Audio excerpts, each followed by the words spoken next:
Puta pegat lewatnya grepo kali pegat rangkang pira deh puta pegat itu anak puta pegat lah ini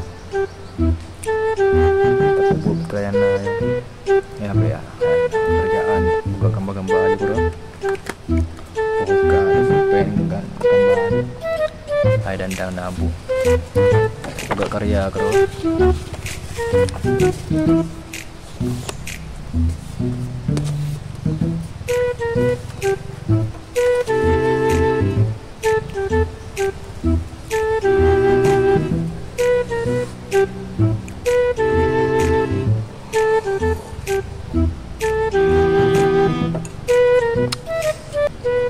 Tak pegak kaligrafi yang aman pak.